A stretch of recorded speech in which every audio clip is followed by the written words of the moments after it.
এটা নতুন ট্ৰেন্ড অসমত কিছুদিনৰ পৰা দেখা দিছে যে আমাৰ কংগ্ৰেছ দলৰ টুইটাৰ হেণ্ডেল ফেচবুক হেণ্ডেলসমূহে আৰু তেওঁলোকৰ কিছুমান নেতাই চৰকাৰখনক হোৱাই নোহোৱাই সমালোচনা কৰে। যোৱাকালি মই যেতিয়া ঝাৰখণ্ডত আছিলোঁ, একাংশ লোকে অসমৰ ছ'চিয়েল মিডিয়াত হাহাকাৰ লগাই দিলে যে অসমৰ চৰকাৰী চিকিৎসালয়সমূহৰ পৰা দৰ্জনে দৰ্জনে ডক্টৰে পদত্যাগ কৰিছে। একাংশ ইমানো ক'ব গ'লে যে গণ পদত্যাগ আৰম্ভ হ'ল, মাছ ৰেজিগনেশ্যন আৰম্ভ হ'ল। ময়ো বাতৰিটো পাই আচৰিত হ'লোঁ। মই কালি একো মতা নাছিলোঁ। গুৱাহাটীলৈ আহিয়ে মই স্বাস্থ্য বিভাগৰ বিষয়াসকলক মাতি আনিলোঁ। মই ফেচবুক লাইভত যাম, আপোনালোকে মোক কথাটো কি আছে অলপমান বুজাই কওক।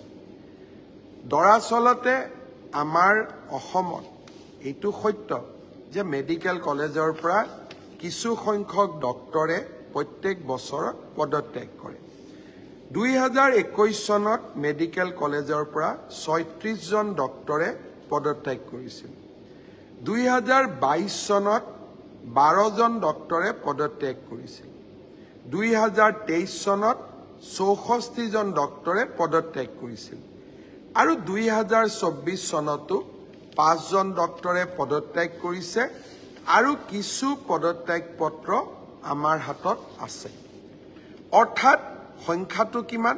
2021ত 36 গৰাকী, 2022ত 12 গৰাকী, 2023ত 64 গৰাকী আৰু 2024ত এতিয়ালৈকে 5 গৰাকী, ভৱিষ্যতলৈকে হয়তো আৰু কিছু সংখ্যক পদত্যাগ পত্ৰ আমি গ্ৰহণ কৰিম।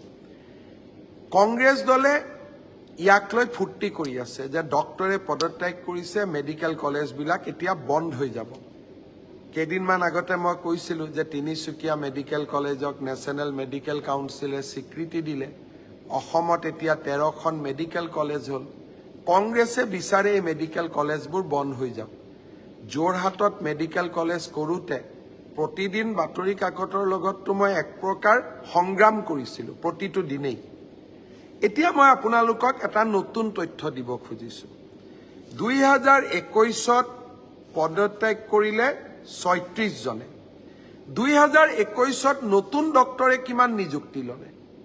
মেডিকেল কলেজত 2021ত 36 জনে পদত্যাগ কৰিলে, কিন্তু নতুন ডক্টৰ কিমান এপইণ্টমেণ্ট হ'ল? 2021ত নতুন ডক্টৰ এপইণ্টমেণ্ট হ'ল 2079, 279। 36 জনে পদত্যাগ কৰিলে, 279 জনে নতুন চাকৰি পালে। তাৰমানে আমাৰ লাভ হ'ল নে লোকচান হ'ল? নেটটো আমাৰ গেইনে হ'ল। 2022ত 12 জন ডক্টৰে পদত্যাগ কৰিলে আৰু 2022ত মেডিকেল কলেজসমূহত 441 জন নতুন চিকিৎসকে নতুনকৈ যোগদান কৰিলে। ভাবি চাওক, 441 পদত্যাগ কিমানে কৰিলে? 12 জন। 2023ত পদত্যাগ কৰিলে 64 জনে। তাৰ বিপৰীতে নতুন ডক্টৰে কিমান নিযুক্তি ল'লে? 302 জন, 302। আৰু এই বছৰ 30-40 জন ডক্টৰে পদত্যাগ কৰিব। তাৰো কাৰণ মই আপোনালোকক ক'ম। তাৰ বিপৰীতে যোগদান কৰিব 183 জন চিকিৎসকে, ডক্টৰে মেডিকেল কলেজত। 2016 চনৰ পৰা যদি আমি হিচাপ কৰোঁ, 2024ত ভাৰতীয় জনতা পাৰ্টীৰ চৰকাৰৰ দিনত মেডিকেল কলেজসমূহত 1676 নতুন ডক্টৰে যোগদান কৰিছে।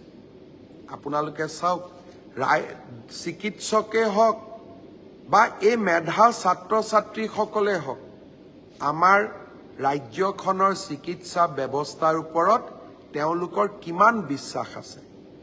এতিয়া পদত্যাগ কিয় কৰে?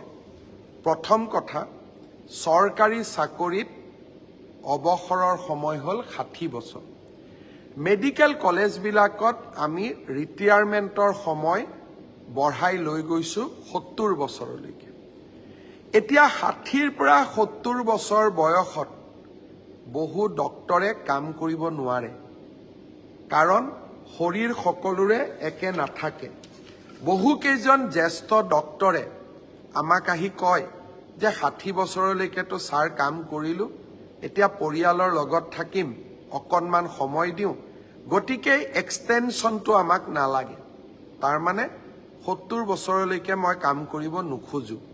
তেওঁলোকক আমিতো বিদায় দিব লাগিব, কাৰণ বেলেগ কৰ্মচাৰীয়েও 60 বছৰলৈকে কাম কৰে। ডক্টৰসকলক আমি 70 বছৰলৈ ৰাখোঁ, কিন্তু সকলোৰে স্বাস্থ্য একে নহয়। দ্বিতীয়তে কিয় পদত্যাগ কৰে? এজন কাৰ্ডিঅলজিৰ ডক্টৰ, তেওঁ মেডিকেল কলেজত কাৰ্ডিঅলজিত জইন কৰিছে। সময়ত তেওঁ DM কাৰ্ডিঅলজিৰ চিট পালে। সকলো ল'ৰাই পঢ়িব খোজে। এজন ল'ৰাই চাৰ্জাৰীত আমাৰ তাতে চিকিৎসা কৰি আছে, প্ৰফেচাৰ হৈ আছে, এছিষ্টেণ্ট প্ৰফেচাৰ হৈ আছে।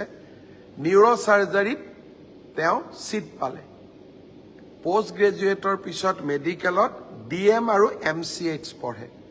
আৰু ভাৰতৰ বিভিন্ন শিক্ষানুষ্ঠানত অসমীয়া ল'ৰা ছোৱালীবোৰ আজিকালি পঢ়িবলৈ যায়। আমি তেওঁলোকক কেনেকৈ মানা কৰিম? তৃতীয়তে, আমাৰ মাজত এনেকুৱাও ডক্টৰ আছে যিসকলে নাৰ্ছিং হোমত বেছি দৰমহা পায় কাৰণেও গভৰ্ণমেণ্ট মেডিকেল কলেজৰ পৰা পদত্যাগ কৰে, কিন্তু তাৰ বিপৰীতে যোগদানে কিমান কৰে? মই ভাল পালোহেঁতেন কংগ্ৰেছ দলে পদত্যাগ কৰা ডক্টৰৰ সংখ্যা ছ'চিয়েল মিডিয়াত যেতিয়া দিছিলে, তাৰ লগত নতুন কিমান ডক্টৰে যোগদান কৰিলে তাৰ বিষয়ে তেওঁলোকে সাহসেদি ক'ব লাগিছিল। কাৰণ এই যে 2021ত 36 জন ডক্টৰে পদত্যাগ কৰাৰ বিপৰীতে 279 জন ডক্টৰে যোগদান কৰিলে, এয়া হিমন্ত বিশ্ব শৰ্মাৰ কৃতিত্ব নহয়, এয়া অসমৰ কৃতিত্ব। অসমত যে চাওঁতে চাওঁতে মেডিকেল কলেজ 3খনৰ পৰা 13খনলৈ বৃদ্ধি পালে, এয়া হিমন্ত বিশ্ব শৰ্মাৰ কৃতিত্ব নহয়, এয়া অসমৰ কৃতিত্ব। অসমৰ দুখীয়া 1500 ল'ৰাই, মধ্যবিত্ত 1500 ল'ৰাই আজি মেডিকেল কলেজ অসমত পঢ়িবলৈ সুবিধা পাইছে, এয়া হিমন্ত বিশ্ব শৰ্মাৰ কৃতিত্ব নহয়, এয়া অসমৰ কৃতিত্ব। হিমন্ত বিশ্ব শৰ্মাক সমালোচনা কৰক, কিন্তু হিমন্ত বিশ্ব শৰ্মাক সমালোচনা কৰিবলৈ যাওঁতে ৰাজ্যখনক সমালোচনা নকৰিব, আতংকৰ সৃষ্টি নকৰিব। আমি অসমখনক ভাৰতৰ সৰ্বশ্ৰেষ্ঠ ৰাজ্য কৰাৰ সংকল্প লৈছোঁ।